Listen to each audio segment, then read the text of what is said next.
नमस्कार साथियों, स्वागत है आप सभी का आपके अपने YouTube channel bound to education में। मैं आप सभी का स्वागत करता हूं आज के इस नए वीडियो में। दोस्तों, आज का ये video JSSC lab assistant chemistry के सभी स्टूडेंट्स के लिए बहुत ज़्यादा महत्वपूर्ण होने वाला है। आज की इस वीडियो में एक महत्वपूर्ण चैप्टर को देखेंगे जो कि है study of some organic compound. आपके चैप्टर नंबर 18 में ये चैप्टर है, देखिएगा। तो इसमें एल्केन, एल्कीन, उसके बाद cycloalkane, cycloalkene, alkyne, aromaticity, इन सभी चीज़ों के बारे में आपको अध्ययन करना है। तो आज की इस वीडियो में थ्योरी को देखेंगे, साथ में ऑब्जेक्टिव्स भी देखेंगे कि जेएसएससी में किस प्रकार के ऑब्जेक्टिव्स पूछे जाते हैं। चलिए दोस्तों, आज की इस वीडियो को शुरू करते हैं। अगर आप चैनल पर नए हैं, अभी तक चैनल को सब्सक्राइब नहीं किए हैं, तो इसे ज़रूर सब्सक्राइब कर दें। इसी प्रकार के वीडियोस आपको चैनल के प्लेलिस्ट में मिल जाएंगे। तो सभी प्रकार के वीडियोस देखने के लिए चैनल को प्लेलिस्ट में ज़रूर से विजिट कीजिएगा। चलिए आज की इस वीडियो को शुरू करते हैं। तो चलिए सबसे पहले देखते हैं एल्केन। ये नोट्स मैंने आपके लिए बनाया है जो कि जेएसएससी लैब असिस्टेंट में जिस प्रकार के क्वेश्चन बनते हैं उसी प्रकार से ये थ्योरी नोट्स बनाया हुआ है। अगर आपको नोट्स चाहिए तो नीचे चेक कर लीजिएगा, डिस्क्रिप्शन में आपको टेलीग्राम आईडी का लिंक मिल जाएगा, उसमें कांटेक्ट कर सकते हैं या फिर व्हाट्सएप में भी कांटेक्ट कर सकते हैं। देखिए दोस्तों, आज का पहला टॉपिक है एल्केन्स। इसका प्रिपरेशन देखते हैं। तो सबसे पहला प्रिपरेशन है वुड्स रिएक्शन। बहुत अधिक इंपॉर्टेंट है वुड्स रिएक्शन, इससे आपके आने वाली परीक्षा में क्वेश्चन बनेंगे। देखिए दोस्तों, एल्काइल हैलाइड इसमें हम लोग लेते हैं 2 मोल एल्काइल हैलाइड लेते हैं और इसका रिएक्शन करते हैं Na in presence of dry ether. तो हमें यहाँ पे एल्केन मिलता है और साथ में 2NaX प्राप्त होता है। ठीक है, यहाँ पे देखिए किस प्रकार से रिएक्शन प्रोसीड करता है।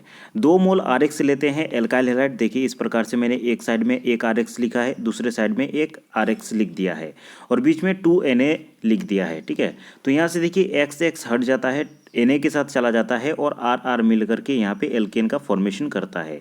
याद रखेंगे कंडीशन ड्राई होना चाहिए और इथर का यहाँ पे हम लोग उपयोग कर रहे हैं। जहाँ पे देखिए दोस्तों 2Na यहाँ से बीच से अलग हो गया है और RR मिल करके एल्केन बन गया है। तो यही है वुड्स रिएक्शन। कुछ एग्जाम्पल मैंने दिया है, तो एग्जाम्पल को देख लीजिए।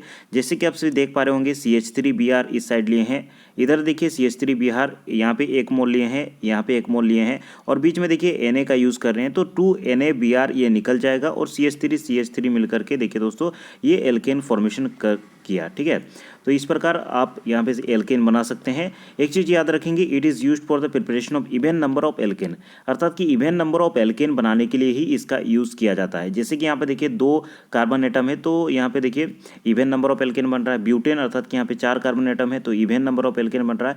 तो अधिकतर इसका उपयोग किस पे करते हैं, इवन नंबर ऑफ इलेक्ट्रॉन बनाने के लिए। ऐसा नहीं कि ऑड नंबर ऑफ इलेक्ट्रॉन नहीं बनेगा, ऑड नंबर ऑफ आपका कार्बन एटम वाला एल्केन नहीं बनेगा, लेकिन उसका यील्ड बहुत ही कम रहेगा या फिर बहुत ही आप ऐसे कह सकते हैं ना के बराबर उसका यील्ड रहेगा। ठीक है, तो इसीलिए इसका जो उपयोग है वो किया जाता है to prepare even number of alkanes. ठीक है, और इसका अगर मैकेनिज्म की बात करें तो 2 प्रकार का मैकेनिज्म शो कर सकता है। एक तो फ्री रेडिकल मैकेनिज्म या फिर एनायनिक मैकेनिज्म। सबसे ज़्यादा उपयोगी और सबसे ज़्यादा हम लोग यूज़ करते हैं फ्री रेडिकल मैकेनिज्म। जैसे कि नाम से ही पता चल रहा है, यहाँ पे फ्री रेडिकल का फॉर्मेशन होगा और उसके थ्रू यहाँ पे रिएक्शन प्रोसीड करेगा। जैसे कि हम लोग यहाँ पे Na ले रहे थे, तो Na को आयनाइज करेंगे तो 2Na+ और यहाँ पे 2 इलेक्ट्रॉन यहाँ पे निकल जाएगा। यही 2 इलेक्ट्रॉन फिर RX के साथ मिलेगा। देखिए दोस्तों, फिर RX को भी आयनाइज करेंगे तो यहाँ पे X- निकल गया और 2R+ हो गया। और ये जो 2R+ है, इसी के साथ 2 इलेक्ट्रॉन मिलकर के यहाँ पे 2R फ्री रेडिकल बना रहा है और ये फ्री रेडिकल के मिल करके देखिए दोस्तों एल्केन का फॉर्मेशन कर रहा है। तो सिंपल सा मैकेनिज्म है, इसको आप समझ सकते हैं। जैसे कि 2Na लिए थे, उसमें आयोनाइज किए तो 2Na+ बना, उसमें 2 इलेक्ट्रॉन निकला। ठीक है, 2 इलेक्ट्रॉन क्यों निकल रहा है, क्योंकि 2 मोल ऑफ Na लिए हैं। ठीक है, Na और Na, ये 2 मोल Na लिए हैं और 2 मोल Na से इससे 1 इलेक्ट्रॉन निकल रहा है, इससे 1 इलेक्ट्रॉन निकल रहा है, इसीलिए यहाँ पे 2 इलेक्ट्रॉन निकल रहा है। ठीक है, और यही 2 इलेक्ट्रॉन जो केटायन हम लोग को बन रहा है, कार्बोकेटायन, उसके साथ मिलकर के फ्री रेडिकल फॉर्मेशन कर रहा है। अब आपको यहाँ पे समझ में नहीं आ रहा होगा कि फ्री रेडिकल क्यों फॉर्मेशन कर रहा है। यहाँ पे तो नेगेटिव चार्ज होना चाहिए, नेगेटिव चार्ज नहीं होगा। देखिए दोस्तों, यहाँ पे R पे पॉजिटिव चार्ज है और यहाँ पे R पे पॉजिटिव चार्ज है। ठीक है, 2 R पे यहाँ पे पॉजिटिव चार्ज है और 2 इलेक्ट्रॉन यहाँ पे आता है, तो 2 इलेक्ट्रॉन यहाँ पे R., इसीलिए फ्री रेडिकल बन रहा है। ठीक है, R., और R., बना रहा है, इसीलिए 2R., यहाँ पे फ्री रेडिकल बन रहा है और यही फ्री रेडिकल देखिए मिल करके फिर एल्केन का फॉर्मेशन करता है। ठीक है, और एक इसका तरीका है मैकेनिज्म का एनायोनिक मैकेनिज्म, हालांकि इसका कम उपयोग किया जाता है, इसको आयोनिक मैकेनिज्म भी कहते हैं। जो पहला स्टेप है वो तो सेम रहेगा, 2Na से आपका 2 इलेक्ट्रॉन निकलेगा। उसके बाद देखिए दोस्तों RX से X माइनस और R प्लस बनता है, R प्लस प्लस 2 इलेक्ट्रॉन करेंगे तो R माइनस यहाँ पे बनता है। देखिए यहाँ पे फ्री रेडिकल मैकेनिज्म में क्या हो रहा था, 2R प्लस एक के साथ यहाँ पे रिएक्शन करके यहाँ पे आपका फ्री रेडिकल बना रहा था, लेकिन यहाँ पे देखिए दोस्तों एक R प्लस यहाँ पे 1 मोल R प्लस 2 इलेक्ट्रॉन को गेन करेगा, इसीलिए यहाँ पे माइनस चार्ज आ जा रहा है, ठीक है। और यही फिर माइनस चार्ज दूसरे एल्काइल हैलाइड को रिएक्शन करता है और यहाँ पे X माइनस निकल जाता है और आपका जो फॉर्मेशन होता है एल्केन का। तो इस प्रकार दो ठो मैकेनिज्म है, लेकिन सबसे ज़्यादा यूज़ किया जाता है फ्री रेडिकल मैकेनिज्म का ही, ठीक है। फिर भी एनायोनिक मैकेनिज्म से अगर क्वेश्चन आता है तो आप यहाँ से हल कर सकते हैं। यहाँ पे कुछ मैंने एग्जाम्पल दिया है, इन सभी को देख सकते हैं। इसी प्रकार का क्वेश्चन आपकी आने वाली परीक्षा में पूछा जा सकता है। देखिए, good yield of alkane formation from Wurtz reaction, Wurtz reaction से good yield of alkane formation किसमें आपको शो होगा, ये चीज़ आपको बताना है। याद रखेंगे, मैंने इससे पहले भी कहा था कि ऊर्ज रिएक्शन में इवन नंबर ऑफ एल्केन का फॉर्मेशन होता है, साथ में और एक चीज़ याद रखेंगे, सिमेट्री एल्केन का फॉर्मेशन होता है, ठीक है। देखिए दोस्तों, यहाँ पे इथेन जैसे कि आप सभी इसके बीच से आप यहाँ पे प्लेन ऑफ सिमेट्री डाल सकते हैं, अर्थात कि इसको दो भागों में अलग अलग कर सकते हैं, इसीलिए यहाँ पे even number of carbon atom है और यहाँ पे इसका जो यील्ड है वो गुड यील्ड होगा, ठीक है। यहाँ पे देखिए, मान लेते हैं प्रोपेन को आपको बनाना है, लेकिन प्रोपेन आपका गुड यील्ड में नहीं बनेगा, क्योंकि यहाँ पे देखिए odd number of carbon atom है, ठीक है। Odd number of carbon atom है और इससे पहले हम लोगों ने पढ़ा कि ऊर्ज रिएक्शन में even number of carbon atom ही आपका गुड यील्ड में बनता है, इसमें बहुत ही यील्ड कम रहता है या फिर न के बराबर होता है, ठीक है। उसके बाद देखिए दोस्तों, और एक चीज़ मैंने कहा कि सिमेट्री भी फॉलो करता है। यहाँ पे देखिए, आप सभी यहाँ पे देख पा रहे होंगे, यहाँ पे इवेन सिमेट्री है, इसीलिए यहाँ पे गुड यील्ड बनेगा। इसमें आप सभी देख पा रहे होंगे इवेन सिमेट्री नहीं है, तो नन सिमेट्री ये एलिमेंट है, तो यहाँ पे नो हो जाएगा, अर्थात कि गुड यील्ड नहीं बनेगा, ठीक है।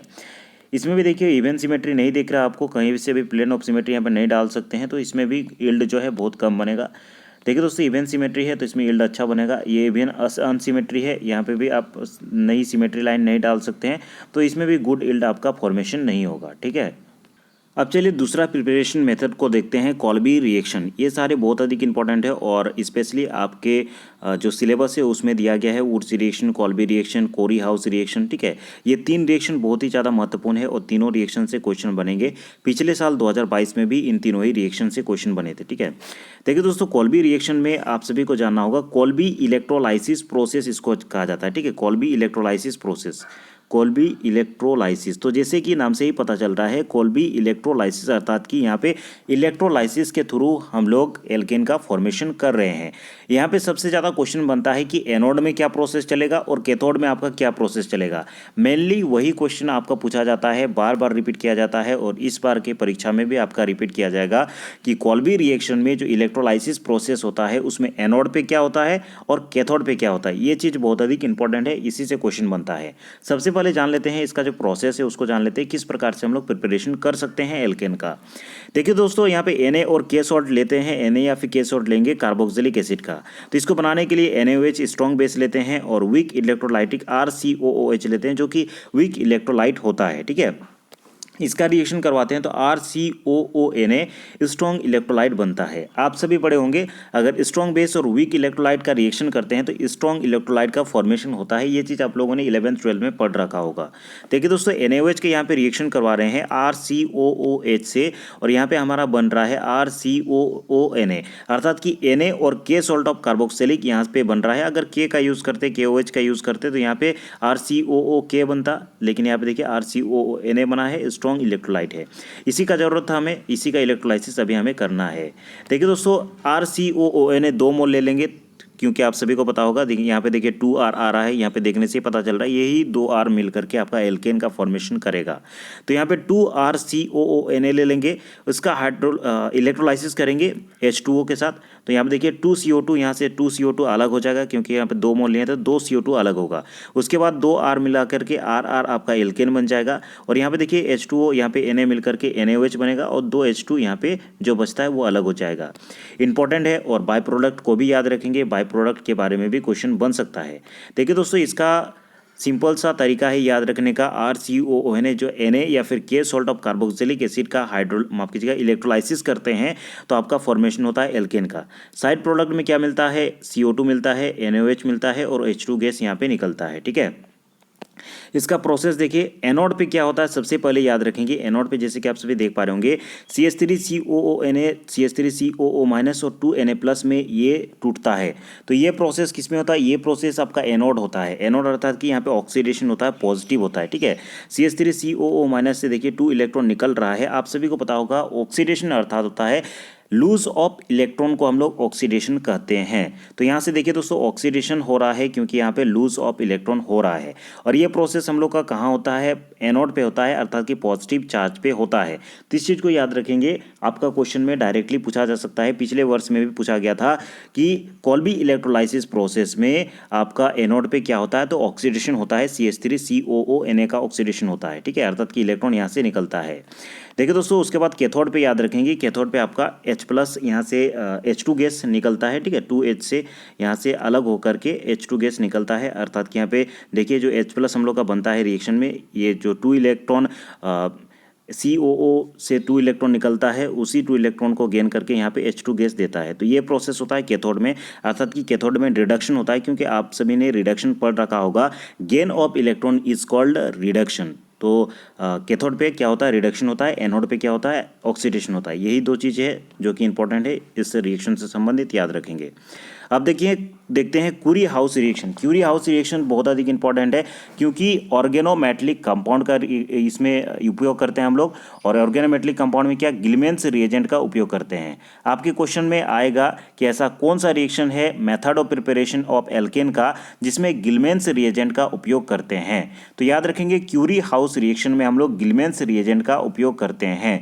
और इसमें ऑड या फिर अनसिमेट्रिकल एल्केन भी बना सकते हैं। इससे पहले हम लोगों ने उच्च रिएक्शन में पढ़ा केवल सिमेट्रिकल एल्केन ही बना सकते हैं या फिर even number of carbon atom वाला एल्केन ही बना सकते हैं। लेकिन दोस्तों क्यूरी हाउस रिएक्शन में आप लोग अनसिमेट्रिकल या फिर ऑड इलेक्ट्रॉन भी, माफ कीजिएगा, ऑड कार्बन एटम वाला भी आप यहाँ पे एल्केन का फॉर्मेशन कर सकते हैं।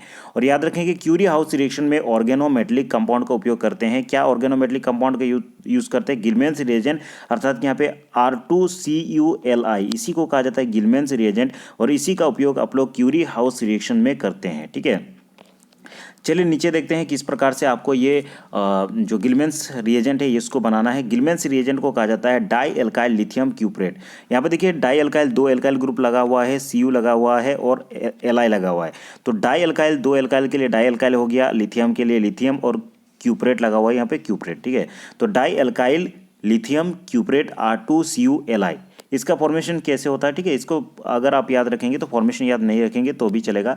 यहाँ पे देखिए CH3Br का रिएक्शन अगर Li के साथ करते हैं ड्राई ईथर में तो CH3Li बनता है और LiBr बनता है। फिर वही CH3Li को फिर से Cui के साथ रिएक्शन करवाएंगे तो गिलमेंस रिएजेंट बनेगा। देखिए 2 एल्काइल ग्रुप यहाँ पे आ गया है और CuLi बन गया है, अर्थात कि डाई एल्काइल लिथियम क्यूप्रेट यहाँ पे आपका फॉर्मेशन हो गया है, जिसका उपयोग हम लोग एल्केन प्रिपरेशन में करेंगे। तो देखिए दोस्तों एल्केन प्रिपरेशन में हम लोग जो गिलमेंस रिएजेंट है उसको लिख दिए। उसके बाद हम लोग एल्काइल हैलाइड लेंगे Br-CH2CH3। यहाँ पे देखिए दोस्तों Br का इलेक्ट्रोनेगेटिविटी चूंकि इस कार्बन से ज़्यादा होता है, यहाँ पे देखिए डेल्टा माइनस चार्ज यहाँ पे आ रहा है और CH पे देखिए दोस्तों डेल्टा प्लस चार्ज आ रहा है कार्बन एटम पे। तो देखिए यहाँ पे नेगेटिव चार्ज आ रहा है कार्बन पे, तो यहाँ पे जाकर के अटैच हो जाएगा, SN2 रिएक्शन यहाँ पे प्रोसीड करेगा। तो CH3 देखिए ये अटैच हो गया और CH2CH3 जो पहले का था ये बन करके प्रोपेन बन गया। उसके बाद देखिए दोस्तों RCuLi, ठीक है, ये बचा है और हम लोग के पास Br बचा है। तो ये Li के साथ Br जुड़ जाएगा, LiBr बनाएगा और CH3Cu बच जाएगा। ठीक है, तो यही है आपका क्यूरी हाउस रिएक्शन जिसमें गिलमेंस रिएजेंट का उपयोग करते हैं। सबसे ज़्यादा इंपॉर्टेंट यहाँ पे क्वेश्चन ये बनता है कि गिलमेंस रिएजेंट का उपयोग हम लोग किस रिएक्शन में करते हैं। तो क्यूरी हाउस रिएक्शन में आप लोग गिलमेंस रिएजेंट का उपयोग करेंगे। देखिए दोस्तों गिलमेंस रिएजेंट इसको कहा जाता है डाई एल्काइल लिथियम क्यूप्रेट। ठीक है, डाई एल्काइल लिथियम क्यूप्रेट, क्योंकि 2 एल्काइल ग्रुप है और लिथियम है और क्यूप्रेट है, इसलिए डाई एल्काइल क्यूप्रेट कहा जाता है। ठीक है, यहाँ पे देखिए उसके बाद एल्काइल हैलाइड लेंगे। एल्काइल हैलाइड में आप सभी को पता होगा Br का जो इलेक्ट्रोनेगेटिविटी होता है ज़्यादा होता है, इसीलिए यहाँ पे डेल माइनस चार्ज यहाँ पे आ गया है। और C का जो इलेक्ट्रोनेगेटिविटी होता है Br से कम होता है, इसीलिए डेल प्लस यहाँ पे आ गया है, ठीक है। और इधर देखिए Cu चूँकि यहाँ पे इलेक्ट्रोपॉजिटिव एलिमेंट है, तो इसीलिए यहाँ पे देखिए डेल प्लस आएगा और इधर क्या आएगा, माइनस आएगा, ठीक है। और यही माइनस चार्ज जा करके यहाँ पे जो डेल प्लस बना है इसके साथ अटैच होगा, तो ये CH3 एक आ गया। और यहाँ पे जो CH3 था पहले से, यहाँ पे CH3 CH2 ये मिल करके आपका प्रोपेन बनाएगा। और यहाँ पे जो बचा है Li और Br मिल करके LiBr बनाया। और यहाँ पे देखिए CH3Cu ये अलग हो जाएगा CH3Cu, ठीक है। तो आसान सा रिएक्शन है, SN2 रिएक्शन है, इसको थोड़ा सा ध्यान रखेंगे, ठीक है। और एक इंपॉर्टेंट मेथड ऑफ प्रिपरेशन है, इससे भी क्वेश्चन बनेगा। देखिए दोस्तों, ग्रिग्नार्ड रिएजेंट, ठीक है, ग्रिग्नार्ड रिएजेंट बहुत अधिक इंपॉर्टेंट है, इससे भी आप एल्केन बना सकते हैं। तो ग्रिग्नार्ड रिएजेंट आप सभी को पता होगा RMgX होता है, इसका प्रिपरेशन आप RX प्लस Mg का रिएक्शन करके कर सकते हैं ड्राई ईथर में। तो RMgX का अगर आप हाइड्रोलाइज करते हैं, H2O के साथ रिएक्ट करवाते हैं, तो यहाँ देखिए दोस्तों H यहाँ पे आ जाएगा CH3 और यहाँ पे H मिलकर के CH4 बन जाएगा और Mg OH यहाँ पे आ जाएगा, OH यहाँ पे अटैच हो जाएगा Mg के साथ, और यहाँ पे जो Br है वो Br रहेगा। तो इसे भी आप एल्केन बना सकते हैं, ठीक है। और ये जो H है ये आकर के CH3 के साथ अटैच होगा और ये OH अटैच होकर के Mg Br OH ये बनाएगा, ठीक है। तो यहाँ से भी आप एल्केन बना सकते हैं ग्रिग्नार्ड रिएजेंट से। सारा रिएक्शन मैंने लिख दिया है, आप नोट्स में देख सकते हैं, नोट्स में आपको प्रोवाइड कर दूंगा। अब चलिए दोस्तों आगे फिजिकल एंड केमिकल प्रॉपर्टीज़ को देखते हैं कि physical and chemical properties of alkane क्या क्या है। सबसे पहले देखिए दोस्तों physical properties of alkane. Alkane are colourless and odourless. Alkane कैसा होता है, कलरलेस होता है और ऑर्डरलेस होता है, ठीक है। कोई भी कलर नहीं होता और कोई भी उसमें स्मेल नहीं होता है, ठीक है। उसके बाद देखिए द फर्स्ट 4 एल्केन, जो फर्स्ट 4 एल्केन होता है C1 to C4 का जो एल्केन देखेंगे, are gases at room temperature. Very very important question, ठीक है। इस प्रकार के क्वेश्चन पिछले साल भी पूछे गए थे, याद रखेंगे। C1 से C4 का जो भी एल्केन आता है वो गैसेस एट रूम टेम्परेचर, ठीक है। मीथेन, इथेन, प्रोपेन और ब्यूटेन ये क्या होते हैं, गैस होते हैं, ठीक है। आप सभी कभी इसका सॉलिड स्टेट नहीं सुने होंगे, नॉर्मली आप इसका रूम टेम्परेचर में एल्केन जो होते हैं C1 to C4 ये गैसेस होते हैं, ठीक है। रूम टेम्परेचर में कंप्रेस करेंगे तो लिक्विड भी बन सकता है, ठीक है। तो इसीलिए C1 to C4 याद रखेंगे, रूम टेम्परेचर में गैस होते हैं। उसके बाद देखिए दोस्तों C5 से लेकर के C17 तक आपका क्या होता है, यहाँ पे लिक्विड होता है। C17 तक लिक्विड होता है C5 से, और उससे ऊपर अगर आप जाएंगे तो C18 से ऊपर देखिए दोस्तों सॉलिड होता है, ठीक है। Higher alkene C18 onward, C18 के बाद आपका सॉलिड स्टेट में मिलेगा। तो सबसे ज़्यादा इंपॉर्टेंट है C1 to C4 क्या होता है, गैस होता है। C5 से लेकर के C17 तक क्या होता है, लिक्विड होता है, और उससे आगे जाएंगे तो आपका सॉलिड मिलेगा, ठीक है। और एक चीज़ फिजिकल प्रॉपर्टीज में याद रखेंगे, इंपॉर्टेंट है, the boiling point and branched chain alkane are lower than that of the straight chain alkane. जो ब्रांच्ड चेन एल्केन का बॉइलिंग पॉइंट है वो स्ट्रेट चेन एल्केन से लोअर होता है। इसका कारण भी मैंने बता दिया है कि ब्रांच्ड चेन एल्केन में क्या होता है, सरफेस एरिया जो घट जाता है, ठीक है। जैसे कि आप सब देख पा रहे होंगे इसमें सरफेस एरिया आपको कितना दिख रहा है, जबकि यहाँ पे आइसोब्यूटेन में देखिए सरफेस एरिया जो है घट गया धीरे धीरे, फिर यहाँ पे 3 डिग्री में फिर घट जाएगा। मतलब ये सर्कल होते जा रहा है, अर्थात कि इसका जो सरफेस एरिया है वो घटते जा रहा है, इसीलिए इसका बॉइलिंग पॉइंट घटता है, ठीक है। यहाँ पे देखिए ज़्यादा सरफेस एरिया मतलब बॉइलिंग पॉइंट ज़्यादा, जैसे कि यहाँ पे आप सभी देख पा रहे होंगे एन ब्यूटेन का जो बॉइलिंग पॉइंट है वो 0 डिग्री सेल्सियस है, जबकि इसका बॉइलिंग पॉइंट देखेंगे तो -12 डिग्री सेल्सियस है आइसोब्यूटेन का। तो यहाँ पे देखिए माइनस में चला गया तो इसका बॉइलिंग पॉइंट कम होता है। तो याद रखेंगे ब्रांच्ड चेन एल्केन का जो बॉइलिंग पॉइंट है वो करस्पॉन्डिंग स्ट्रेट चेन एल्केन से बहुत ही कम होता है। तो इस चीज़ को आप याद रखेंगे, ठीक है। चलिए आप आगे देखते हैं। Alkanes do not form hydrogen bonds and are insoluble in polar solvent. ये भी बहुत अधिक इंपॉर्टेंट प्रॉपर्टी है, वेरी इंपॉर्टेंट करके रखिएगा। Alkanes do not form hydrogen bond. Alkane hydrogen bond नहीं बनाते हैं, जिसके कारण ये पोलर सॉल्वेंट जैसे कि वाटर में इंसॉल्युबल होते हैं, ठीक है। ये भी क्वेश्चन पूछा जा सकता है इंसॉल्युबल इन वाटर, ठीक है। जो एल्केन इंसॉल्युबल इन वाटर है होता है उसका क्या रीज़न है, तो उसका रीज़न यही है कि they do not form hydrogen bond, क्योंकि वाटर में सोल्यूबल होने के लिए हाइड्रोजन बॉन्ड फॉर्म करना जरूरी है। तो ये हाइड्रोजन बॉन्ड फॉर्म नहीं करते हैं, इसीलिए पोलर सॉल्वेंट जैसे कि वाटर में डिजॉल्व नहीं होते हैं, ठीक है। उसके बाद देखिए ये नॉन पोलर सॉल्वेंट में जैसे कि इथेन, जैसे कि आपका बेंजीन हो गया या फिर अन्य जो भी नॉन पोलर सॉल्वेंट होते हैं उसमें आराम से ये घुल जाते हैं। The solubility of alkane in non polar solvent is relatively good, a property known as lipophilicity, और उसी प्रॉपर्टी को लिपोफिलिसिटी कहते हैं। इस वर्ड को भी थोड़ा सा याद रखिएगा, एनसीईआरटी में दिया हुआ था इसीलिए मैंने इसको लिख दिया है। इस प्रकार के क्वेश्चन आपके आने वाली परीक्षा में पूछे जा सकते हैं। The density of alkanes usually increases with number of carbon atoms but remains less than that of the water। देखिए दोस्तों, जैसे जैसे कार्बन एटम्स की संख्या बढ़ते हैं एल्केन्स का जो डेंसिटी है वो भी बढ़ता है, लेकिन याद रखेंगे आपका वाटर से ये कम ही रहेगा, ठीक है। और मॉलिकुलर जियोमेट्री भी थोड़ा सा जान ले, क्योंकि आपका सिलेबस में दिया गया है जियोमेट्री भी।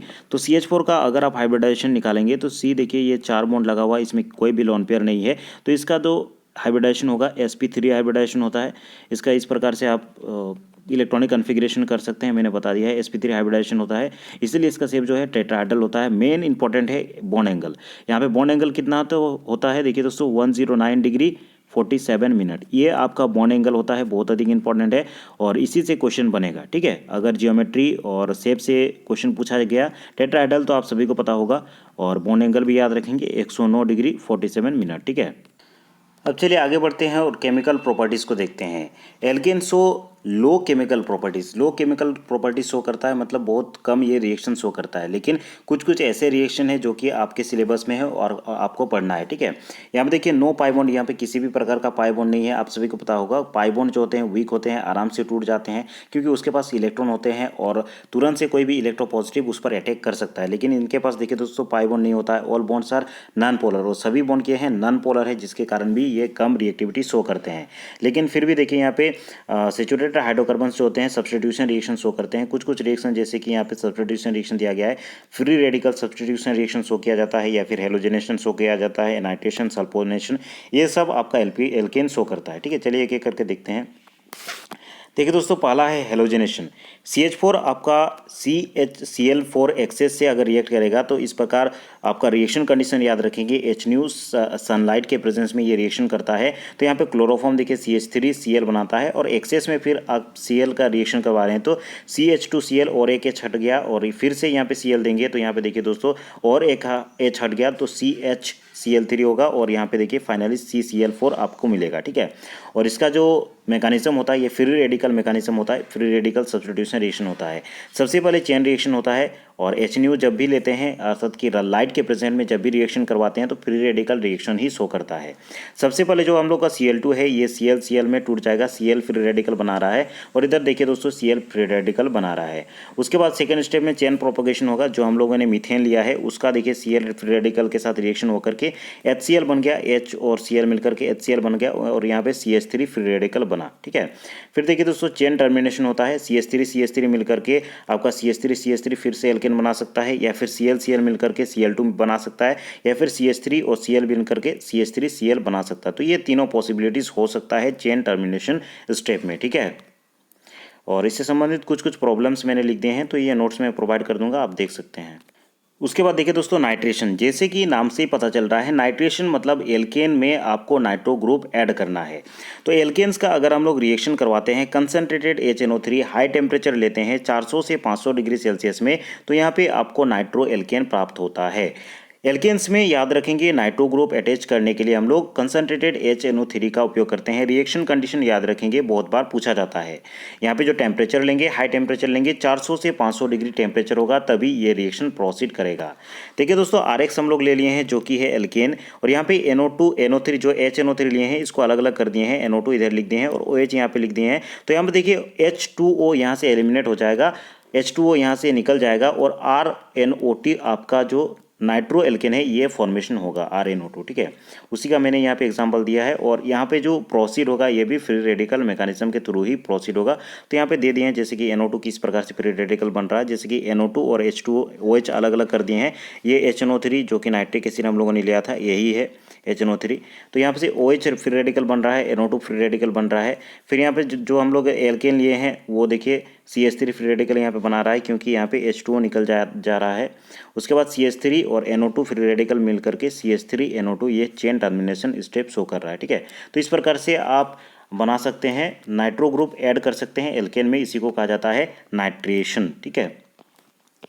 अब आगे देखते हैं सल्फोनेशन किस प्रकार से कर सकते हैं। जैसे कि सल्फोनेशन नाम से ही पता चल रहा है, एल्केन में आपको सल्फोनिक ग्रुप ऐड करना है, ठीक है। एल्केन सल्फोनिक एसिड ये बनेगा, तो उसके लिए क्या करना पड़ेगा, H2SO4 फ्यूमिंग आपको लेना पड़ेगा और 450 डिग्री सेल्सियस यहाँ पे हाई टेम्परेचर रखना होगा, तभी आपका रिएक्शन प्रोसीड करेगा, ठीक है। देखिए दोस्तों, यहाँ पे एल्केन ले लिए हैं, RH एल्केन, उसके बाद SO3H OH अलग कर दिए हैं, H2SO4 को थोड़ा सा यहाँ पे अलग करके लिखे हैं आपको समझने के लिए। यहाँ से H2O एलिमिनेट हो जाएंगे और यहाँ पे SO3H जो ग्रुप है आपका यहाँ पे एल्केन के साथ अटैच हो जाएगा और प्लस यहाँ पे वाटर एलिमिनेट होगा। तो इस प्रकार से आप सल्फोनेशन कर सकते हैं, अर्थात कि सल्फोनिक ग्रुप को एल्केन में ऐड कर सकते हैं, ठीक है। मैकेनिज्म सेम होगा, फिर रेडिकल मैकेनिज्म से प्रोसीड करेगा, जिस प्रकार हम लोगों ने नाइट्रेशन में देखा। और एक इंपॉर्टेंट रिएक्शन है, देखिए दोस्तों, पायरोलाइसिस, इससे भी क्वेश्चन बनता है। पायरोलाइसिस जैसे कि नाम से ही पता चल रहा है, पायरोलाइसिस अर्थात कि हीट प्लस ब्रेक, इसमें हीट देंगे और जो बॉन्ड है वो टूटेगा, ठीक है। थर्मल डिकम्पोजिशन भी इसको कहा जाता है पायरोलाइसिस, याद रखेंगे, बहुत अधिक इंपॉर्टेंट है। तो यहाँ पे देखिए दोस्तों, कार्बन और एल्केन में दो प्रकार का बॉन्ड होता है, एक तो कार्बन और कार्बन का बॉन्ड होता है, दूसरा कार्बन और हाइड्रोजन का बॉन्ड होता है। तो किस बॉन्ड को आप तोड़ेंगे ये डिपेंड करता है कि कौन सा आप यहाँ पे कैटलिस्ट का उपयोग कर रहे हैं। देखिए दोस्तों, अगर कार्बन कार्बन बॉन्ड को आपको ब्रेक करना है तो ऑक्साइड का उपयोग करेंगे, ऑक्साइड ऑफ Al या फिर Zn या फिर Al का ऑक्साइड यूज करेंगे और यहाँ पे सिलिका का उपयोग करेंगे, हीट करेंगे, तो ये जो CC बॉन्ड है ये आपका ब्रेक करेगा। अगर आपको CH बॉन्ड को ब्रेक करना है तो देखिए दोस्तों, ऑक्साइड ऑफ क्रोमियम यूज़ करेंगे और यहाँ पे वेनेडियम और मोलिब्डेनम यूज़ करेंगे, हीट करेंगे, तो यहाँ पे CH बॉन्ड ब्रेक होगा। याद रखेंगे दोस्तों, CC बॉन्ड को ब्रेक करने के लिए हम लोग ऑक्साइड ऑफ Al, Zn या फिर सिलिका का उपयोग करते हैं और हीट करते हैं, जबकि CH बॉन्ड को ब्रेक करने के लिए ऑक्साइड ऑफ क्रोमियम, वेनेडियम या फिर मोलिब्डेनम का उपयोग करते हैं, हीट करते हैं, ठीक है।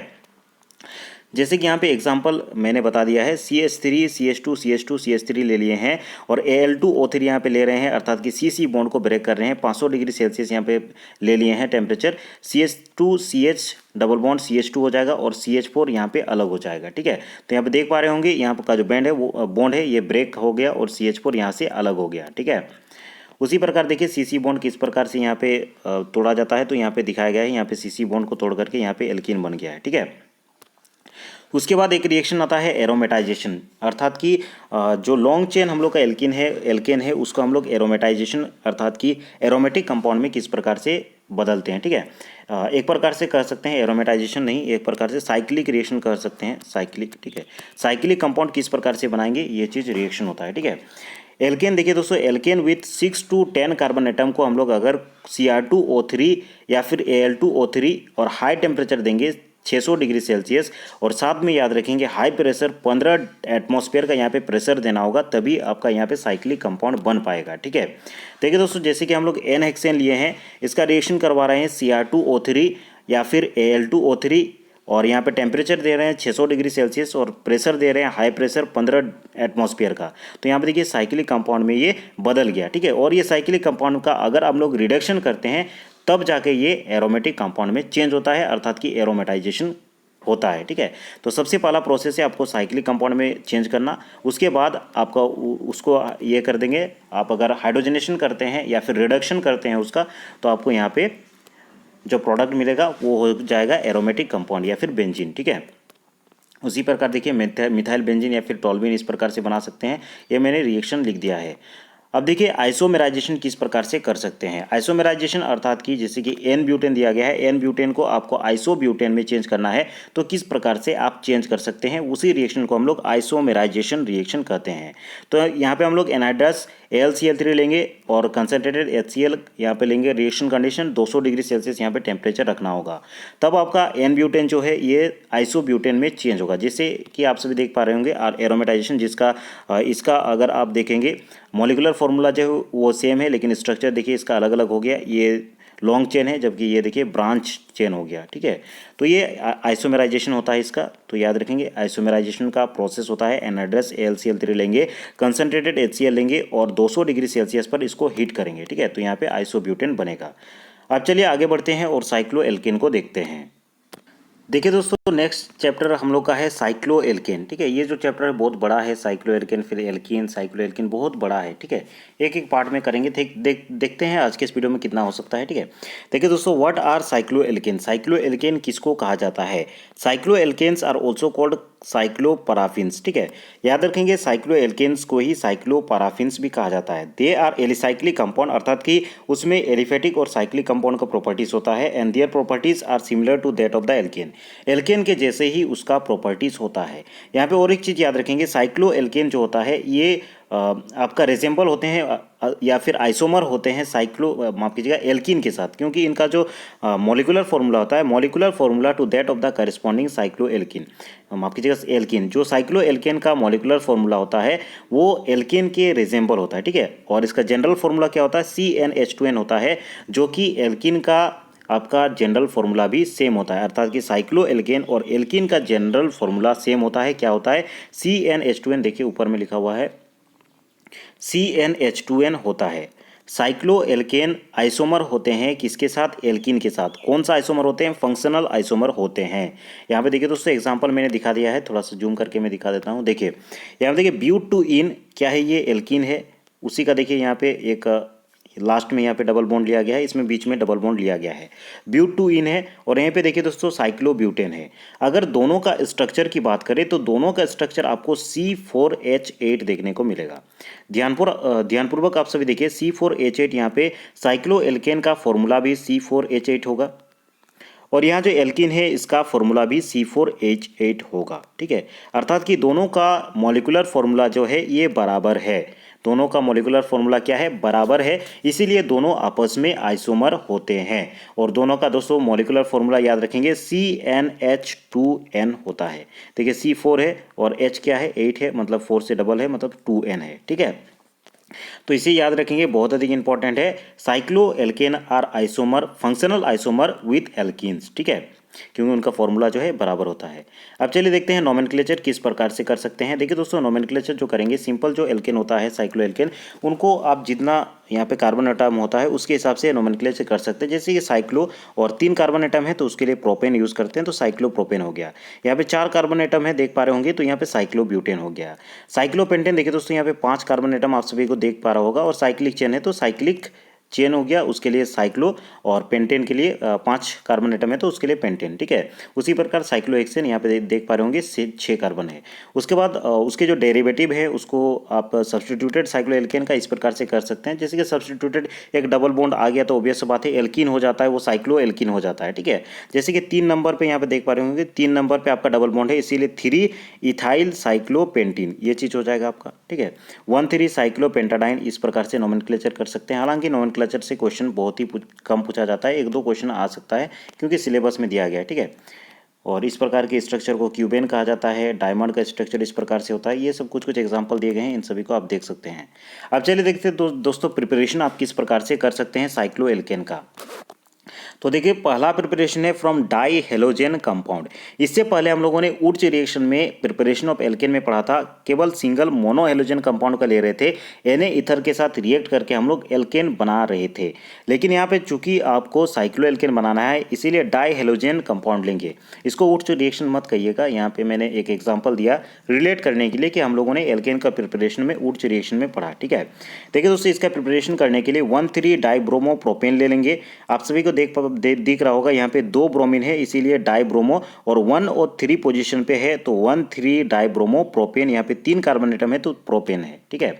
तो 1,3 डाइब्रोमो प्रोपेन का रिएक्शन करवा रहे हैं Na के साथ। इससे पहले भी याद कीजिए कि हम लोग 2Na का उपयोग कर रहे थे और ईथर ले रहे थे, लेकिन याद रखेंगे यहाँ पे ईथर नहीं लेंगे बल्कि इथेनॉल लेंगे, ठीक है, इथेनॉल लेंगे, इस चीज़ को याद रखेंगे। जबकि हम लोगों ने एल्केन के प्रिपरेशन में ईथर का उपयोग किया था, यहाँ पे ईथर का उपयोग नहीं करेंगे, यहाँ पे इथेनॉल लेंगे। तो यहाँ पे डाइब्रोमो प्रोपेन का रिएक्शन करवाएंगे 2Na के साथ इन presence of reaction condition ethanol.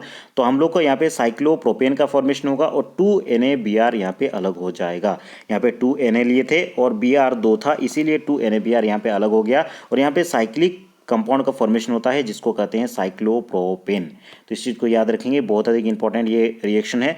और इसमें इस प्रकार के क्वेश्चन बन सकते हैं कि आपका रिएक्टेंट दे दिया जाएगा और रिएक्शन कंडीशन दिया जाएगा, पूछा जाएगा कि आपका प्रोडक्ट क्या है, या फिर आपको रिएक्टेंट और प्रोडक्ट दे दिया जाएगा और रिएक्शन कंडीशन पूछा जाएगा कि रिएक्शन कंडीशन क्या है। तो कुछ भी क्वेश्चन आ सकता है, तो इसको ध्यानपूर्वक देखिएगा, ठीक है। दूसरा मेथड ऑफ प्रिपरेशन है देखिए फ्रॉम कैल्शियम या फिर barium salt of di carboxylic acid. याद रखेंगे कैल्शियम या फिर barium salt of di carboxylic acid. इससे आप याद लगा पा रहे होंगे। देखिए दोस्तों, डाई कार्बोक्सिलिक एसिड अर्थात कि 2 कार्बोक्सिलिक ग्रुप होगा और बेरियम या फिर कैल्शियम का सॉल्ट होगा। सिंपल सा रिएक्शन है, ठीक है, अधिक दिमाग लगाने की आवश्यकता नहीं है। देखिए दोस्तों, बेरियम एडिपेट का उपयोग करेंगे। और एक चीज़ यहाँ पे हम लोगों ने नेम रिएक्शन कल ही क्लास में मेरे ख्याल से मैंने नेम रिएक्शन करवाया, उसमें क्लेमेंसन रिडक्शन पढ़ाया, जो कि एकमात्र आपका नेम रिएक्शन है जिसमें रिडक्शन होता है, ठीक है। जिसमें हम लोग क्या पढ़ रहे थे, एरोमेटिक कोई भी हम लोग ले रहे थे, माफ कीजिएगा एरोमेटिक नहीं, कोई भी कार्बोनाइल कंपाउंड ले रहे थे, जैसे कि एल्डिहाइड या फिर कीटोन ले रहे थे, उसका रिडक्शन कर रहे थे एल्केन में। और यहाँ पे जो कंडीशन उपयोग कर रहे थे ZnHgHCl का उपयोग कर रहे थे, तो वही कंडीशन यहाँ भी उपयोग करेंगे क्लेमेंसन रिडक्शन में। कल भी मैंने कहा था कि साइक्लोएल्केन के प्रिपरेशन में या फिर एल्केन के प्रिपरेशन में इसका उपयोग होता है। तो यहाँ पे देखिए बेरियम एडिपेट लेंगे, अर्थात कि यहाँ पे हम लोगों ने पढ़ा barium salt of di carboxylic acid. तो barium salt of di carboxylic acid, यहाँ पे di carboxylic acid COO2 carboxylic acid group यहाँ पे दिख रहा होगा और बेरियम सॉल्ट लिए हैं। तो barium salt of di carboxylic acid यहाँ पे हम लोग उपयोग कर रहे हैं बेरियम एडिपेट का।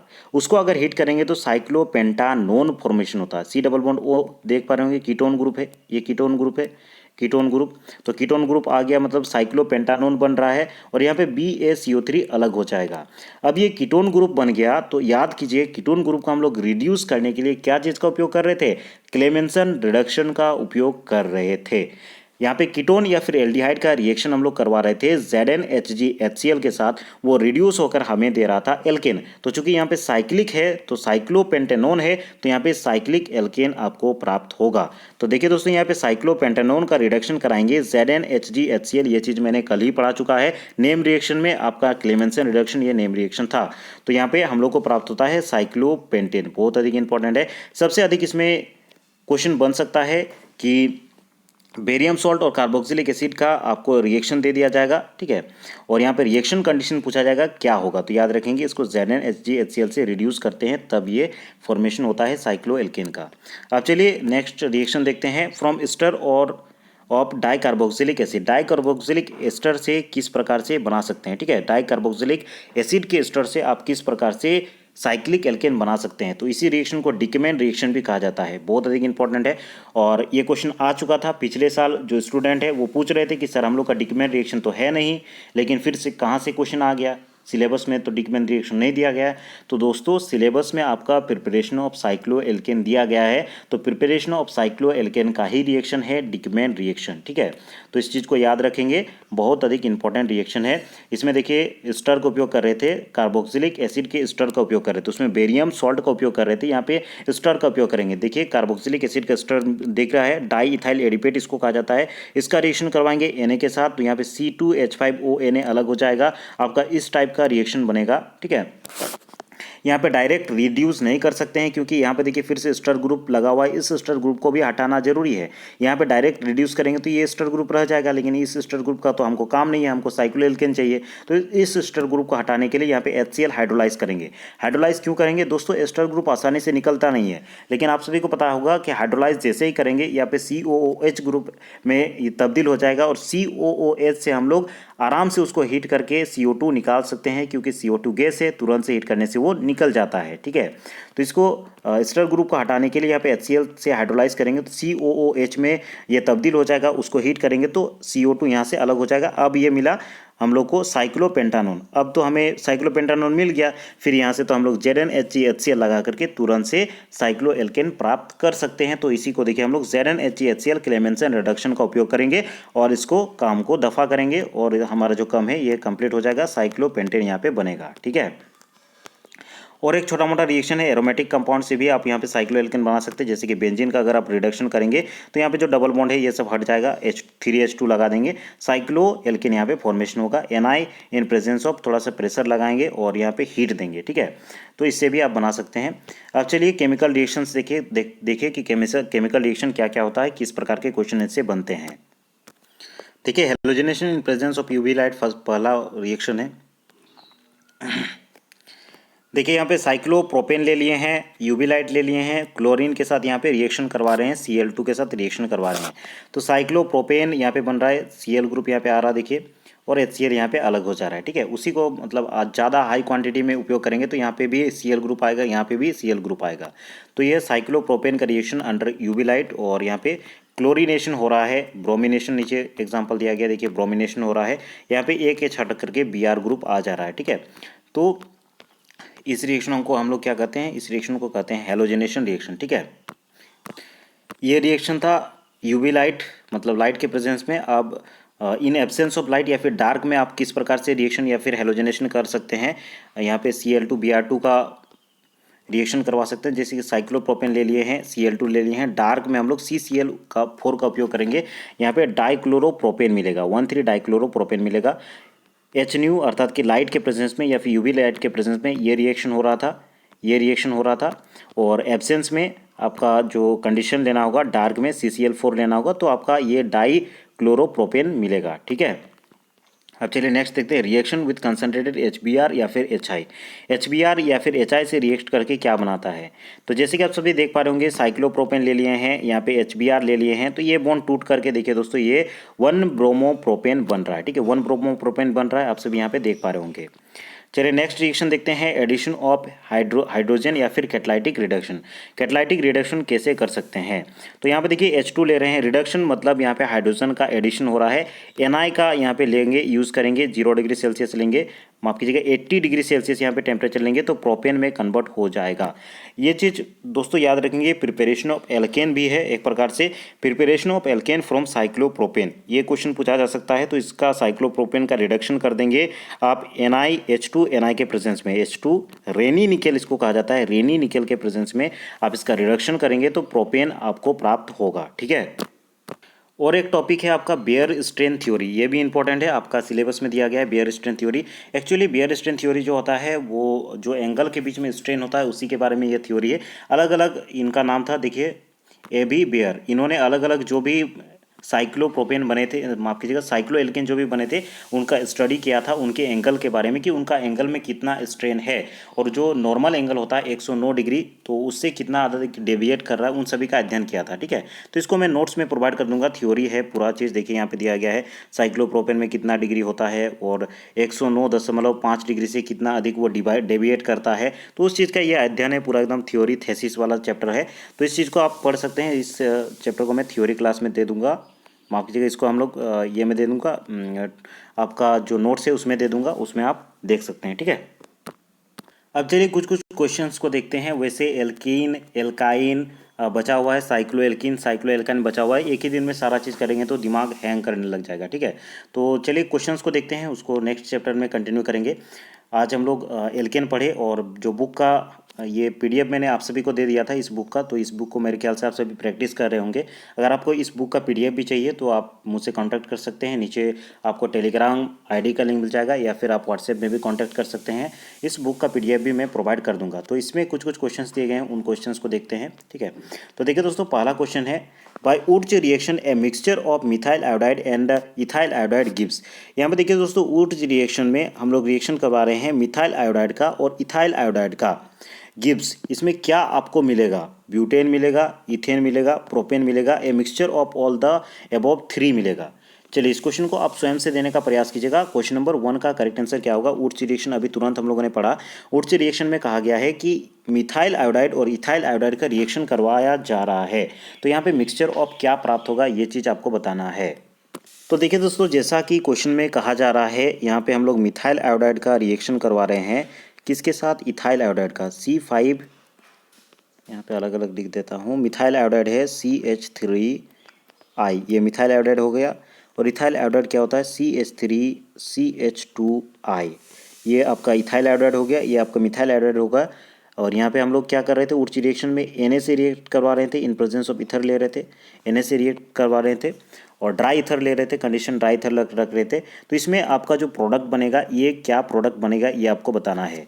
तो देखिए दोस्तों, इसमें बहुत सारे पॉसिबिलिटीज़ हो सकते हैं। यहाँ पे CH3 मिलकर के इथेन बना सकता है, CH3 बना सकता है, ये मिलकर के ब्यूटेन बना सकता है, CH3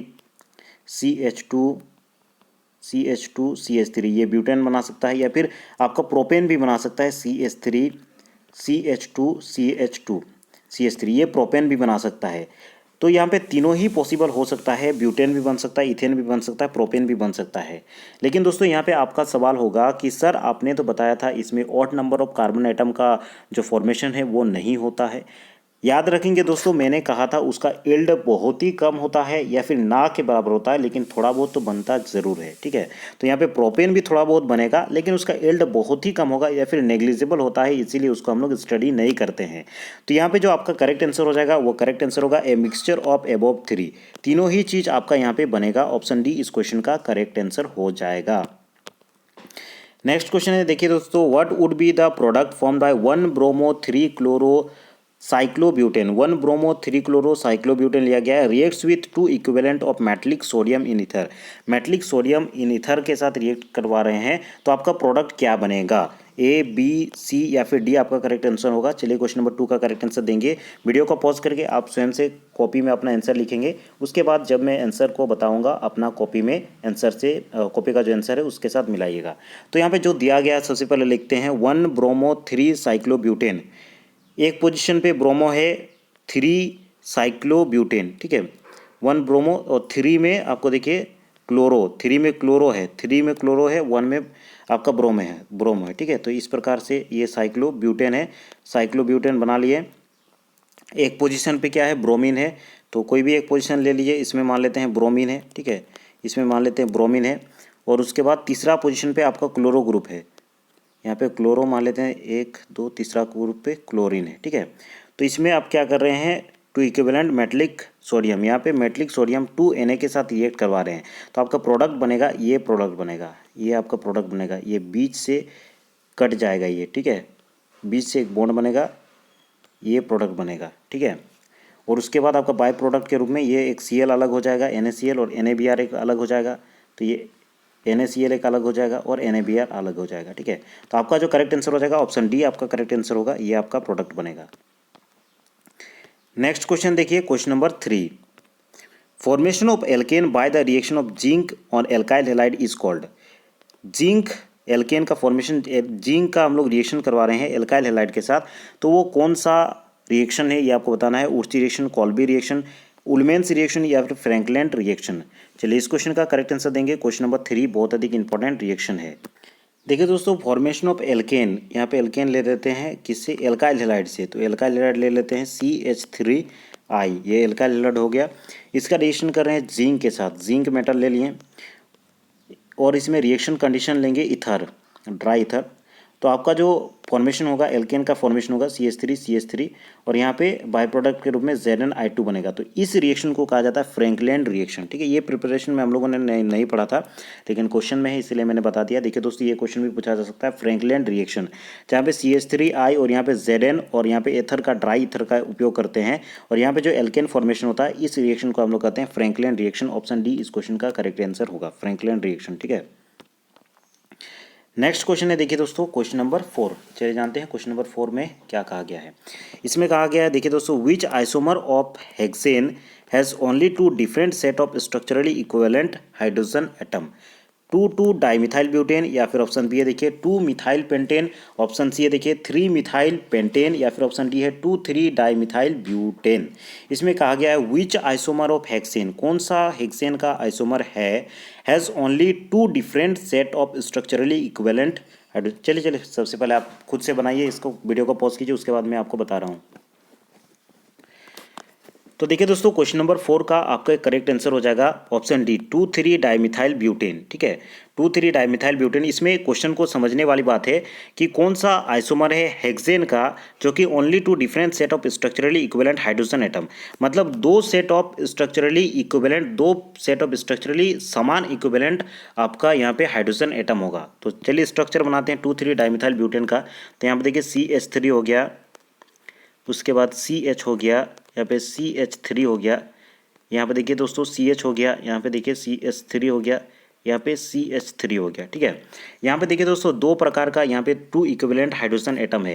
यहाँ पे देखिए CH3 CH3 CH3 CH3, ये एक टाइप का है जिसमें CH3 C एक है और कार्बन, माफ कीजिएगा, कार्बन 1 है और हाइड्रोजन 3 है। तो ये एक प्रकार का हो गया, ये 1 डिग्री हो गया, एक प्रकार से आप कब कह सकते हैं ये चारों 1 डिग्री है। और ये देखिए CH CH, ये दोनों एक प्रकार का हो गया। तो यहाँ पे टू डिफरेंट सेट ऑफ यहाँ पे इक्विवेलेंट आपको हाइड्रोजन एटम मिल रहा है, ठीक है। इक्विवेलेंट यहाँ पे देखिए तीन तीन हाइड्रोजन एटम है, इसमें एक एक हाइड्रोजन एटम है, तो दो ही सेट है, तो ये आपका करेक्ट आंसर हो जाएगा ऑप्शन डी। मेरे ख्याल से आप सभी इस चीज़ को समझ गए होंगे, ऑप्शन डी इस क्वेश्चन का करेक्ट आंसर होगा। अब चलिए दोस्तों क्वेश्चन नंबर 5 को देखते हैं।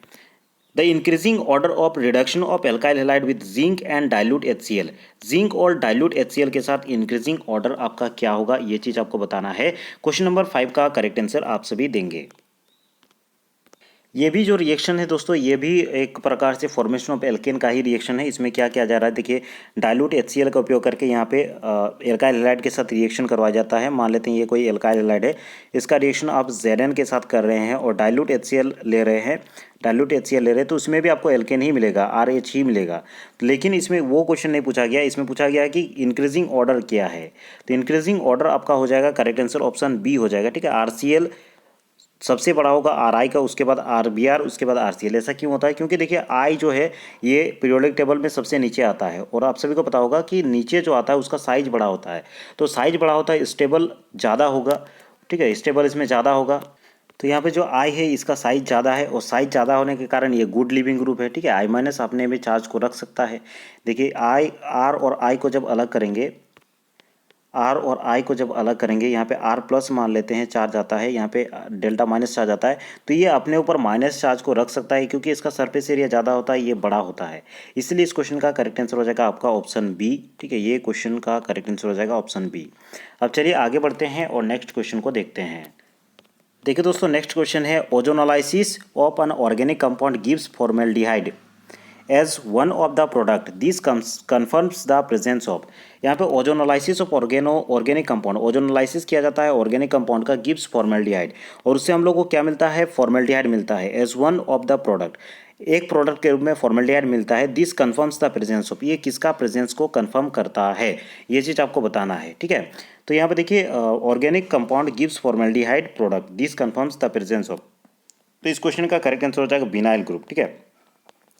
आगे हम लोग पढ़ेंगे एल्किन का चैप्टर, एल्किन का चैप्टर मैंने नहीं करवाया है।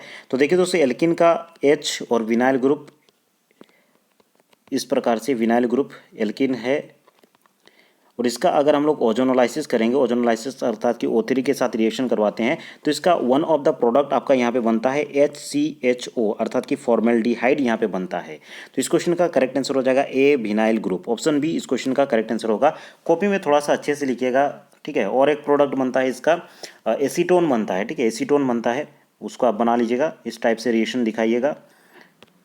नेक्स्ट क्वेश्चन है, देखिए identify B and D in the following sequence of reaction. इसमें बी और डी आपको बताना है कि बी और डी क्या होता है, ठीक है। यहाँ पे बी बताना क्या है और यहाँ पे डी क्या है, ये चीज़ आपको बताना है। तो देखिए दोस्तों यहाँ पे एल्किन लिया गया है CH2 डबल बॉन्ड CH2, ये एल्किन लिया गया है, इसके रिएक्शन हो रहा है कॉन्सेंट्रेटेड H2SO4 के साथ, यहाँ पे रिएक्शन करवाया जा रहा है, और यहाँ पे कोई प्रोडक्ट बन रहा है ए, ठीक है। तो ये जो ए प्रोडक्ट है, तो आप सभी देख रहे हैं कॉन्सेंट्रेटेड H2SO4 के साथ रिएक्शन कराएंगे तो SO4 ग्रुप यहाँ पे अटैच हो जाएगा, ठीक है। तो आपका जो ए प्रोडक्ट बनेगा, ये प्रोडक्ट बनेगा, यहाँ पे SO4 अटैच होगा, तो यहाँ पे और ये H2 यहाँ पे है, मतलब यहाँ पे जो डबल बॉन्ड है ये हट जाएगा, CH3 हट गया, एक हाइड्रोजन यहाँ पे आकर के अटैच हो गया, उसके बाद यहाँ पे CH2 जैसा है वैसे ही रहेगा, SO4 ग्रुप उसके बाद अटैच होगा, oxygen S double bond O double bond O, और यहाँ पे जो OH यहाँ पे बचा हुआ है वो OH यहाँ पे आ जाएगा। तो ये दोस्तों ये आपका A नंबर का प्रोडक्ट बनेगा, ठीक है। उसके बाद बी नंबर का प्रोडक्ट बनाने के लिए यहाँ पे हीट किया जा रहा है, H2O दिया जा रहा है, ठीक है। तो बी जैसे ही आप हीट करेंगे और H2O यहाँ पे देंगे, तो आपका जो यहाँ पे एल्कोहल बन जाएगा ये प्रोडक्ट, और H2SO4 यहाँ से अलग हो जाएगा, ठीक है।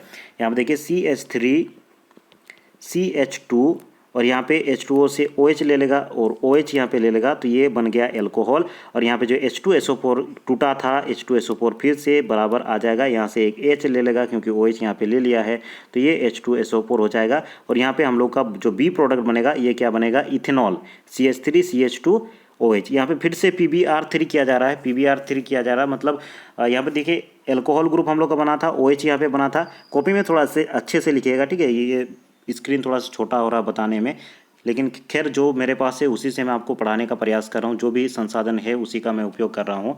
और अभी हमारे पास डिजिटल बोर्ड तो है नहीं, तो थोड़ा सा आप मैनेज कर लीजिएगा, कॉपी में इसको लिखते हुए चलिएगा, ठीक है। तो यहाँ पे देखिए दोस्तों CH3 CH2OH यहाँ पे जो इथेनॉल बना था PbR3, यहाँ पे देखिए Br3 कर रहे हैं, मतलब यहाँ पे फिर से हेलोजन ग्रुप को एंटर करवा रहे हैं। तो यहाँ पे देखिए CH3 CH2 और यहाँ पे हो जाएगा Br, ठीक है, ये Br हो गया, हेलोजन ग्रुप एंटर हो गया और इसको फिर से आपको CH2 CH3 करना है। तो इसको क्या करेंगे, इसको KOH से रिएक्ट कराएंगे, ठीक है, एल्कोहलिक KOH लेंगे, डी में एल्कोहलिक KOH लेंगे, ठीक है। तो आपका ये CH2 डबल बॉन्ड CH2 फिर से लोड करके आएगा। तो यहाँ पे जो हम लोग को क्वेश्चन पूछा गया था क्या, इसमें B क्या प्रोडक्ट है, तो B इथेनॉल बन रहा है CH3 CH2OH, और यहाँ पे D कौन सा प्रोडक्ट बन रहा है, D कौन सा रिएक्शन कंडीशन हम लोग ले रहे हैं, एल्कोहलिक KOH ले रहे हैं, ठीक है। तो क्वेश्चन नंबर 7 का देखते हैं, चलिए ऑप्शंस कौन कौन सा है। पहला ऑप्शन देखिए मिथेनॉल एंड ब्रोमो, ये तो नहीं होगा, मिथेनॉल तो नहीं बनेगा, यहाँ पे हम लोग को इथेनॉल बन रहा था। तो चलिए पहले देखते हैं कि इथेनॉल किस में है, उसके बाद ही हम लोग दूसरा को देखते हैं। इथाइल हाइड्रोजन, ये भी नहीं बन रहा था, इथाइल हाइड्रोजन ये भी तो नहीं बन रहा था, इथेनॉल बन रहा था। तो इसका करेक्ट आंसर हो जाएगा ऑप्शन डी। देखिए इथेनॉल सबसे पहले बन रहा था और रिएक्शन कंडीशन हम लोग ले रहे थे एल्कोहलिक KOH, ठीक है। ऑप्शन डी इस क्वेश्चन का करेक्ट आंसर होगा। इसी प्रकार से आपको बनाना होगा। अब चलिए नेक्स्ट क्वेश्चन को देखते हैं। देखिए question number 8, which of the following will not show geometrical isomerism, कौन सा जियोमेट्रिकल आइसोमरिज्म शो नहीं करेगा, ये चीज़ आपको बताना है। तो जियोमेट्रिकल आइसोमरिज्म के लिए याद रखेंगे दोस्तों, प्लेन ऑफ सिमेट्री नहीं होना चाहिए, तभी जियोमेट्रिकल आइसोमरिज्म शो करेगा। तो देखिए किसमें प्लेन ऑफ सिमेट्री नहीं है, तो इसमें तो प्लेन ऑफ सिमेट्री नहीं है, तो ऑब्वियस बात है जियोमेट्रिकल आइसोमरिज्म शो करेगा। इसमें भी प्लेन ऑफ सिमेट्री नहीं है, सब अलग अलग है, तो यहाँ पे तो नहीं शो करेगा। उसके बाद देखिए दोस्तों इसमें CH2 इसमें भी अलग अलग है, तो इसमें भी जियोमेट्रिकल आइसोमरिज्म शो करेगा। लेकिन यहाँ पे देखिए दोस्तों ये भी बराबर है, ये भी बराबर है, ये भी बराबर है, तो इसमें जियोमेट्रिकल आइसोमरिज्म शो नहीं करेगा। ऑप्शन डी इस क्वेश्चन का करेक्ट आंसर हो जाएगा। नेक्स्ट क्वेश्चन है, चलिए देखते हैं question number 9, A gas which reacts with aqueous KMnO4 solution but does not give precipitation with, एक गैस कोई एक गैस है जिसका रिएक्शन करके एक्वस KMnO4 के साथ रिएक्शन करता है, लेकिन यहाँ पे किसी भी प्रकार का प्रेसिपिटेट नहीं देता है, विथ अमोनिशियल Cu2Cl2 सॉल्यूशन। तो ये कौन सा आपका ये कंपाउंड है, ये आपको बताना है। तो इस क्वेश्चन का करेक्ट आंसर हो जाएगा ऑप्शन ए, इथाइलिन, ठीक है, इथाइलिन, ठीक है। और इथाइलिन को आप क्या कहते हैं, इथाइलिन को ही आप एल्किन कहते हैं, जिसका जनरल फॉर्मूला होता है CnH2n-2। ये एल्किन का जनरल फॉर्मूला होता है और एल्किन को ही आप इथाइन कहते हैं, माफ़ कीजिएगा, इथाइलिन मतलब एल्किन नहीं होता है, एल्काइन नहीं होता है, एल्किन होता है, ठीक है। इथाइलिन मतलब एल्किन होता है, माय मिस्टेक, थोड़ा बहुत मिस्टेक हो जाता है, एल्किन, ठीक है। इथाइलिन को हम लोग एल्किन कहते हैं, जिसका जनरल फॉर्मूला होता है CnH2n, ये एल्किन का जनरल फॉर्मूला होता है। इसमें अगर एल्किन का रिएक्शन करते हैं आप H2O KMnO4 के साथ, तो यहाँ पे विसिनल डायोल बनता है और इसमें प्रेसिपिटेट नहीं मिलता है, ठीक है। रिएक्शन को भी मैं दिखा देता हूँ, CH2 double bond CH2 plus H2O hydrolyse किया जा रहा है एक्वस KMnO4, एक्वस लिया गया है मतलब H2O लेना पड़ेगा यहाँ पे, प्लस यहाँ पे KMnO4 लिया जा रहा है, KMnO4 एक ये सॉल्यूशन, इसको एरो के ऊपर लिखेंगे कि रिएक्शन कंडीशन है। तो यहाँ पे विसिनल डायोल बनता है HOCH2CH2OH, विसिनल डायोल दो OH ग्रुप है, और इसीलिए देखिए दोस्तों ये प्रेसिपिटेट शो नहीं करता है। इस क्वेश्चन का करेक्ट आंसर हो जाएगा ऑप्शन ए। अब चलिए आगे बढ़ते हैं और नेक्स्ट क्वेश्चन को देखते हैं, क्वेश्चन नंबर 10।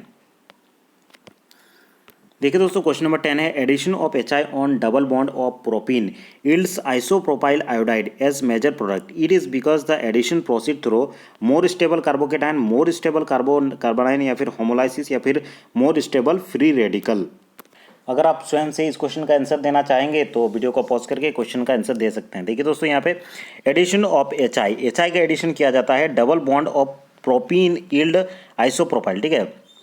तो यहाँ पे प्रोपीन बनाते हैं, प्रोपीन का रिएक्शन कराया जा रहा है HI से, ठीक है, हेलोजनेशन किया जा रहा है, मतलब समझिए ना। तो इसमें पूछा गया है कि addition reaction through it is because isopropyl iodide as major product. यहाँ पे आइसोप्रोपाइल आयोडाइड क्यों बनता है, तो यहाँ पे सिंपल सा आप लॉजिक लगा सकते हैं, ये ज़्यादा स्टेबल होता है आइसोप्रोपाइल आयोडाइड, इसीलिए यहाँ पे बनता है, ठीक है। अगर आप इसका मैकेनिज्म देखना चाहेंगे तो मैं आपको दिखा देता हूँ किस प्रकार से ये प्रोसीड करता है।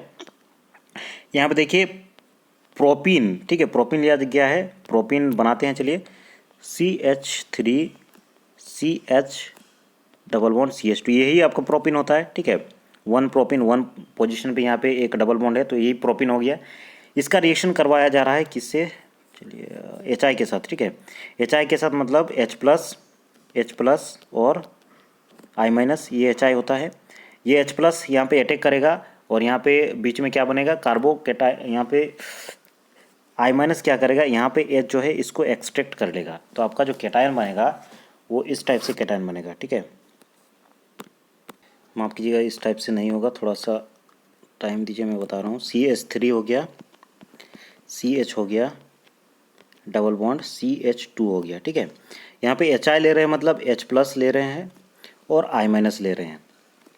H+ जा कर के यहाँ पे मार्कोनी ऑफ रूल्स के अनुसार यहाँ पे जा कर के अटैच होगा। ठीक है, और I- फिर बाद में उसको देखा जाएगा, पहले H+ को ऐड करते हैं इसमें। तो जैसे ही आप H+ को ऐड करेंगे तो 2 प्रकार का यहाँ पे पॉसिबिलिटीज़ हो सकता है। एक तो बीच में ऐड हो सकता है CH3 CH2, इसमें ऐड हो गया तो ये बनाएगा CH2, यहाँ पे प्लस बनाएगा।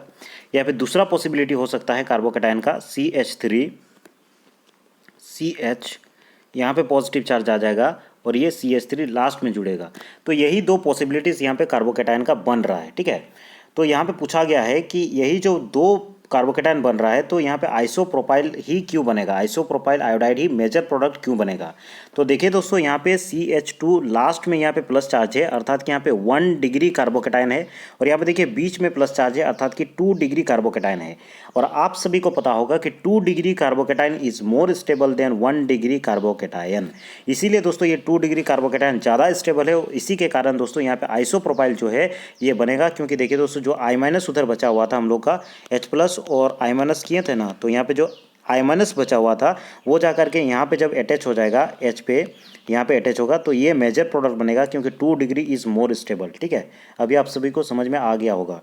क्वेश्चन नंबर 10 का करेक्ट आंसर हो जाएगा, देखिए दोस्तों, option number A, more stable carbocation. क्योंकि 2 डिग्री कार्बोकेटाइन जो होता है ये मोर स्टेबल होता है, इसीलिए जो मेजर प्रोडक्ट है वो आइसोप्रोपाइल आयोडाइड बनेगा। ठीक है, आइसोप्रोपाइल आयोडाइड क्यों बनेगा, आप सभी को पता हो गया कि 2 डिग्री यहाँ पे कार्बोकेटाइन जो होता है ये मोर स्टेबल होता है। तो चलिए दोस्तों, आज की इस वीडियो में 10 क्वेश्चन को ही रखते हैं, आगे के क्वेश्चन को आगे नेक्स्ट वीडियो में कंटिन्यू करेंगे, और जो थ्योरी क्लास है उसको भी कंटिन्यू करेंगे। आपको ये ऑब्जेक्टिव बुक का अगर आपको PDF चाहिए तो मैं आपको PDF प्रोवाइड कर दूंगा। नीचे टेलीग्राम ID का लिंक है, उसमें आप मुझसे कॉन्टैक्ट कर सकते हैं, और थ्योरी क्लासेस के जो PDF है वो भी प्राप्त कर सकते हैं। अगर आपको चाहिए तो आप मुझसे कॉन्टैक्ट कर सकते हैं, थोड़ा सा डिस्क्रिप्शन चेक कर लीजिएगा। आज की इस वीडियो को देखने के लिए बहुत बहुत धन्यवाद। अगले वीडियो में हम लोग फिर मिलते हैं। इसी प्रकार की तैयारी से संबंधित वीडियोस आपको प्लेलिस्ट में मिल जाएंगे, आप जाकर के प्लेलिस्ट को विजिट कर सकते हैं। वहाँ पे अलग से प्लेलिस्ट बनाया गया है केमिस्ट्री का भी, और पेपर 1 का प्रिपरेशन करना चाहते हैं तो पेपर 1 का भी प्रिपरेशन कर सकते हैं। आज के इस वीडियो में इतना ही, अगले वीडियो में हम लोग फिर मिलते हैं। आज के इस वीडियो को देखने के लिए बहुत बहुत धन्यवाद।